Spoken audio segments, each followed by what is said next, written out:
Assalamualaikum Soleh Soliha. Ketemu lagi dengan Ustadz di pelajaran Geografi kelas 3. Masih tentang mengenal karakteristik suatu wilayah. Yaitu kita akan mengenal karakteristik permukaan bumi.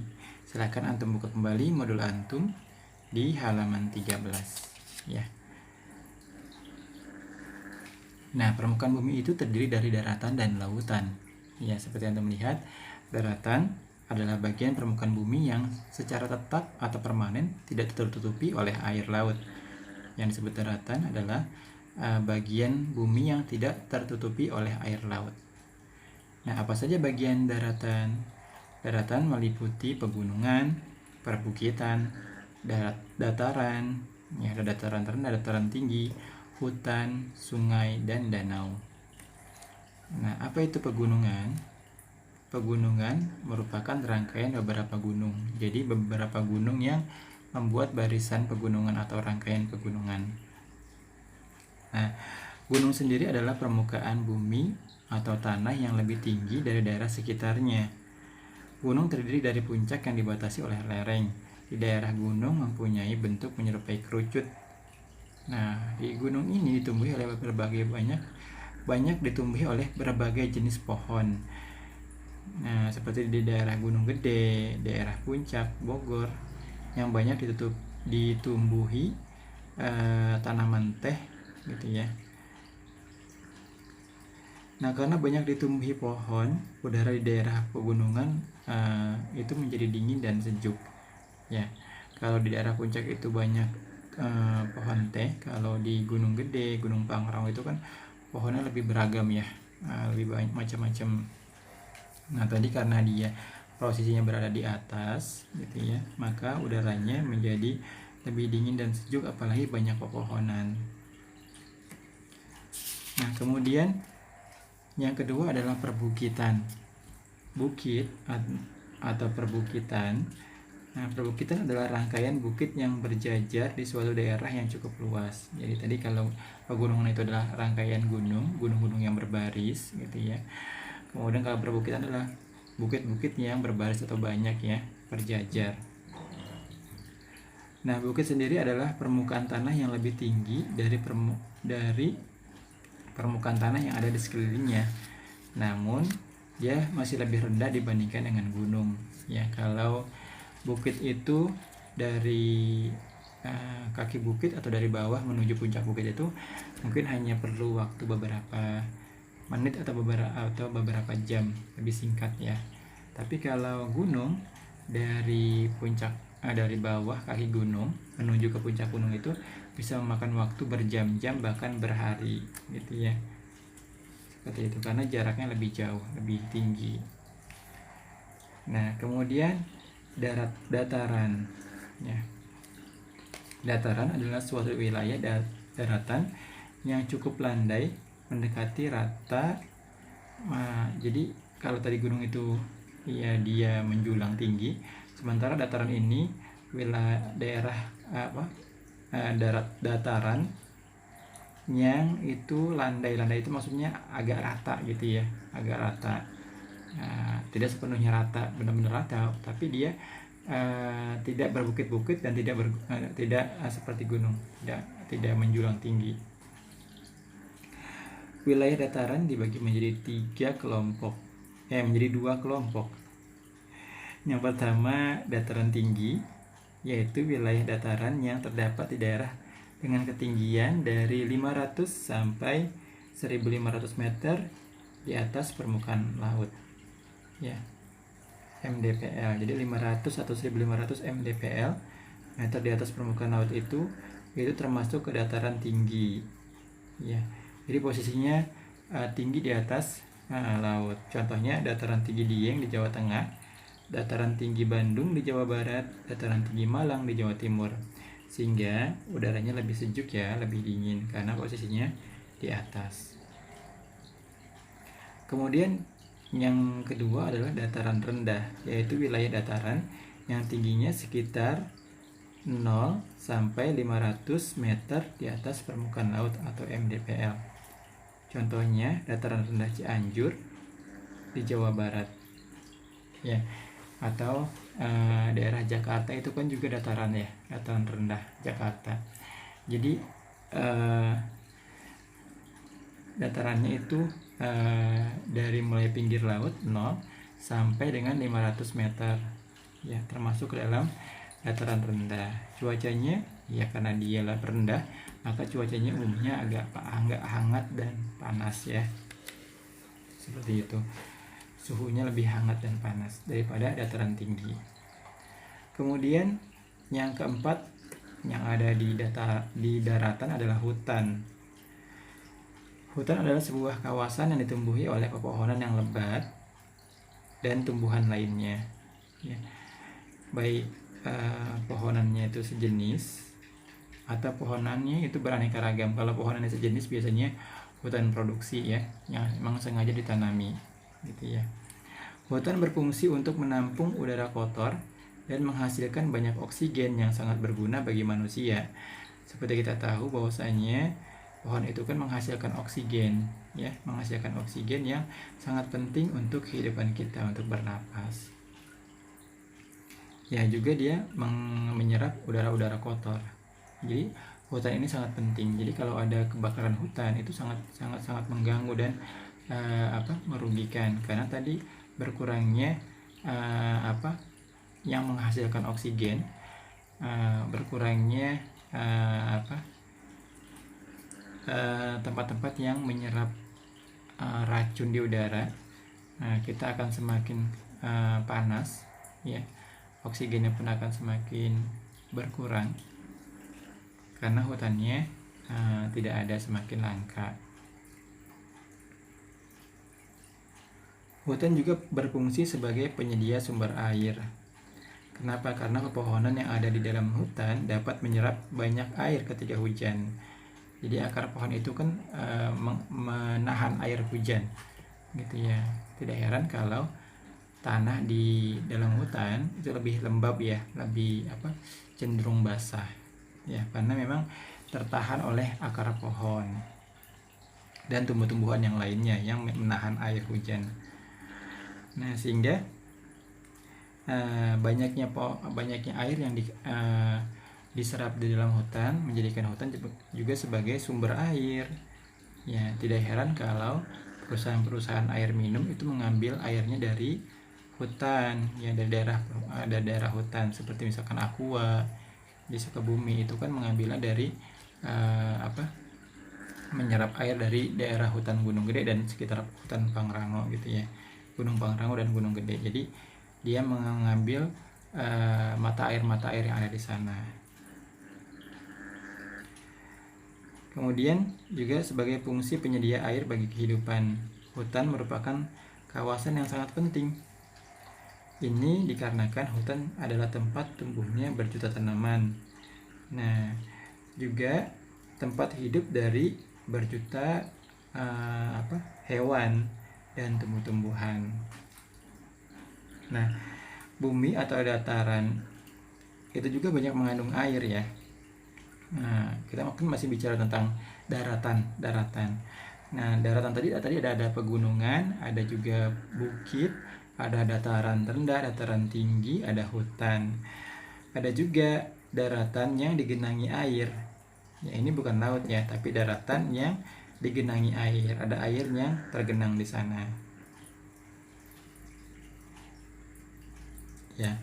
Kenapa? Karena permukaan daratan ada yang kering, ada juga yang tergenang air. Bagian daratan yang kering adalah padang pasir. Ya, kering ya. Nah, kalau hutan masih cenderung basah karena menyerap air. Nah, bagian daratan yang kering tadi adalah padang pasir, dataran rendah, dataran tinggi, dan pegunungan. Bagian daratan yang tergenang air misalkan sungai, danau, dan rawa. Tadi kalau daratan yang kering adalah padang pasir, ya. Nah, sementara daratan yang tergenang air adalah sungai, danau, dan rawa, ya. Nah, tadi kita masih bicara tentang daratan. Sekali lagi, daratan itu banyak terdiri dari ada gunung, ada bukit, ada dataran rendah, dataran tinggi, ada hutan. Nah, ada juga yang digenangi air. Yang digenangi air ini ada sungai. Ya, apa itu sungai? Sungai adalah aliran air baik yang kecil maupun yang besar ya, memanjang dan mengalir secara terus-menerus dari sumber air atau mata air di hulu menuju hilir ya, menuju laut atau muara. Ya, banyak contoh sungai yang ada di Bogor sendiri. Ada Sungai Ciliwung yang lumayan besar ya, ada Sungai Cisadane yang lumayan besar, ada juga sungai-sungai yang tidak terlalu besar di sekitar tempat tinggal kita ya. Namanya sungai tadi mengalir dari atas ke bawah ya, dari hulu sumber mata air menuju ke muara. Muaranya itu bisa ke sungai yang lebih besar atau ke laut. Kemudian berikutnya dataran yang tergenangi air adalah danau. Danau adalah cekungan besar di permukaan bumi yang tergenang oleh air tawar atau air asin, yang seluruh cekungan tersebut dibatasi oleh daratan. Ya, jadi seperti mangkok atau piring ya, yang cekung ke bawah. Nah, kemudian digenangi air bisa karena airnya dari mata air, sungai-sungai kecil dari atas kemudian mengalir ke bawah tadi, menempati cekungan tadi sehingga membentuk danau. Atau juga dari air hujan ya, yang tertampung gitu ya. Air hujan, kemudian air hujan itu mengalirnya ke daerah yang lebih bawah dan cekungan tadi. Akhirnya karena cekungan tadi tertutupi oleh air hujan, terisi oleh air hujan, menjadi sebuah danau. Ya, danau itu ya sama seperti sungai, ada yang kecil, ada yang besar ya. Maksudnya kecil itu tidak terlalu luas, dan juga yang luas. Yang luasnya seperti Danau Toba di Medan, Sumatera Utara. Ada juga danau-danau kecil yang tidak terlalu luas ya. Mungkin di sekitar kita juga banyak terdapat danau ya, seperti di Cibinong juga ada danau ya, di Pemda. Kemudian banyak kalau kita bisa lihat di lingkungan kita, dataran rendah yang cekung tadi ya, yang kemudian terisi oleh air, bisa karena hujan gitu ya, air hujan yang tertampung di situ, bisa karena aliran sungai-sungai kecil. Berikutnya genangan air yang ada di dataran adalah rawa. Rawa adalah genangan air di daratan pada cekungan yang cukup dangkal. Jadi genangan air ini genangan air dangkal ya. Kalau tadi danau itu lumayan dalam ya, danau itu. Tapi kalau rawa itu cukup dangkal. Dangkalnya semana? Umumnya dari mulai semata kaki, selutut sampai sepinggang ya. Sebenarnya sih airnya sih nggak nyampe sepinggang ya rawanya. Ada juga emang setinggi itu, tapi umumnya tinggi segitu karena banyak lumpurnya. Jadi ketika kita masuk ke rawa ya, kita amblas ke dalam lumpur sehingga bisa sampai ke setinggi pinggang gitu ya dari airnya gitu ya. Rawa juga dikatakan daerah di sekitar sungai atau muara sungai yang cukup besar, yang merupakan tanah berlumpur dengan kadar air yang cukup tinggi. Ya, bisa karena tadi curah hujan, kemudian menggenangi dataran rendah ya, airnya menggenang. Ya, kalau tadi danau itu kan cekung ya, seperti mangkuk. Kalau ini kan agak rata gitu ya, tapi dia posisinya di bawah. Karena posisinya di bawah, maka airnya ke situ semua menggenang di tempat tadi. Karena lumayan banyak air yang menggenangnya, tanahnya pun menjadi berlumpur ya, becek dan berlumpur. Umumnya sih ditumbuhi oleh tumbuh-tumbuhan seperti rumput-rumput yang ada di rawa, rumput-rumput rawa, dan banyak ditinggali oleh aneka hewan seperti kodok gitu ya, kemudian burung-burung bangau dan ikan-ikan kecil. Ada juga ikan-ikan gabus dan sebagainya ya, mereka adalah habitat rawa.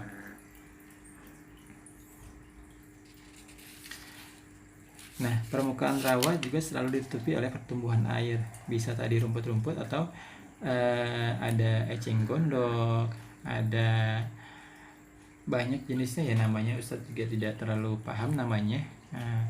Antum bisa lihat ada yang seperti frog lilis gitu ya, uh, ada yang teratai, tumbuhan teratai, ada tumbuhan eceng gondok, ada semacam apa yang mengapung itu banyak macamnya.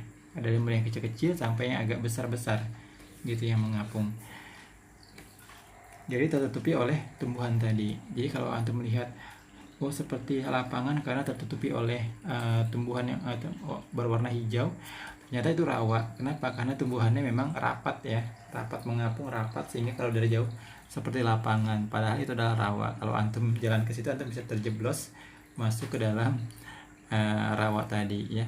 Kalau dia ada yang cukup dalam tadi ya, sampai sepinggang gitu kan, karena lumpurnya juga lumayan dalam.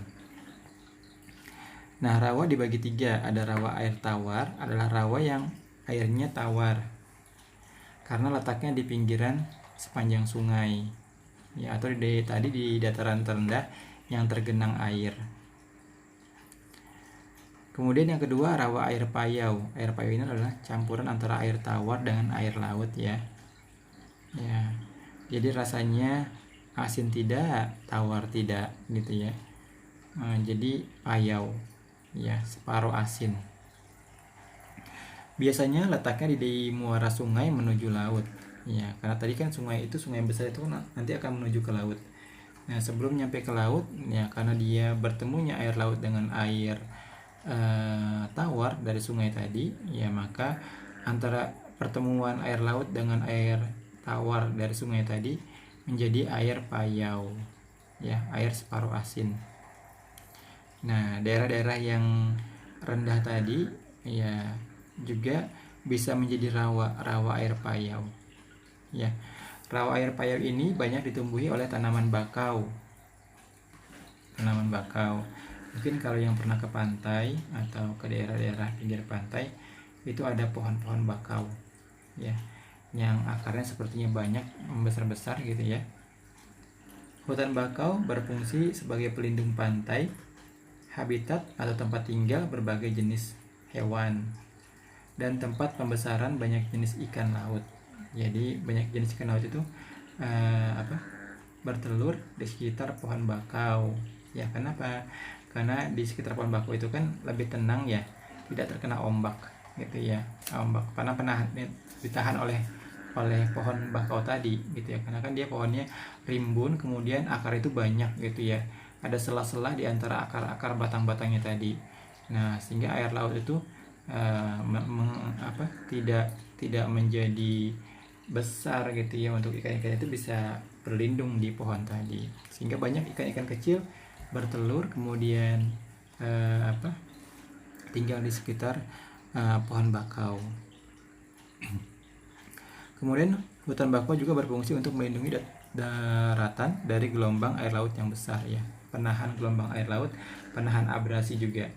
Apa itu abrasi? Abrasi itu kan kalau Anda pernah ke pantai ya, di pantai itu kan ada pasir ya, pinggir pantai itu ada pasir. Nah, kalau air laut itu besar, ombaknya besar, seperti Anda melihat kan, ombaknya, air lautnya naik ke pasir, menyapu pasir dan kembali lagi. Pas kembali kan dia ngambil pasir ya, menarik ke pasirnya ya, atau membawa apa-apa yang ada di pasir. Kemudian muncul lagi besar ke atas pasir, narik lagi. Nah, kalau sering ketarik seperti itu namanya abrasi. Lama-lama pasir di pinggir pantainya akan kebawa ke laut ya. Pasir di pinggir pantainya akan kebawa ke laut, dan pantainya akan semakin kecil, atau areanya semakin kecil karena pasir akan terus kebawa ke laut, terkikis oleh air laut atau ombak. Nah, untuk mencegah itu ya, agar jangan sampai datarannya kehabis oleh air laut, terbawa ke laut gitu ya, maka ditanamilah pohon-pohon bakau untuk mencegah ombak mengikis pinggir pantai. Nah, jadi pohon bakau ini sangat berguna ya. Nah, berikutnya yang ketiga adalah rawa air asin. Rawa air asin adalah rawa yang airnya asin. Artinya rawa itu memang di pinggir laut ya, pinggir laut yang memang lumayan luas, landai gitu ya, landai.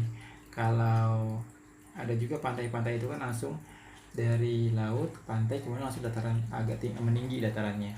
Kalau ini memang benar-benar landai gitu ya. Landai itu maksudnya rata ya, dari laut kemudian menuju ke daerah yang rata, sehingga air lautnya masuk ke situ, menggenangi di situ. Nah, ditumbuhi oleh tadi juga pohon bakau, juga ada banyak pohon-pohon lain ya. Biasanya letaknya di daerah pasang surut air laut ya. Kadang air lautnya pasang atau naik, kadang air lautnya turun ya. Ketika air lautnya naik ya, dia tergenangi oleh air laut, tertutup oleh air laut gitu ya, dataran rendah tadi. Ketika air lautnya surut ya, maka tinggallah pohon-pohon bakau atau genangan-genangan air yang lebih kecil, seperti itu. Baik solih-solihah, itu tadi materi kita terkait dengan daratan ya, karakteristik permukaan bumi. Nanti kita akan bahas lagi terkait dengan laut ya. Nah, sekarang ini kita masih bahas tentang daratan. Nanti lain kesempatan kita akan bahas tentang lautan ya. Tadi sekali lagi, di daratan ada pegunungan, ada bukit, ada dataran rendah, ada dataran tinggi, ada hutan, juga ada daerah-daerah yang digenangi air seperti sungai, danau, dan rawa ya. Baik, silakan antum bisa baca kembali modul antum. Dan sekian pelajaran geografi kita kali ini. Kurang lebihnya mohon maaf. Ustadz ucapkan assalamualaikum warahmatullahi wabarakatuh.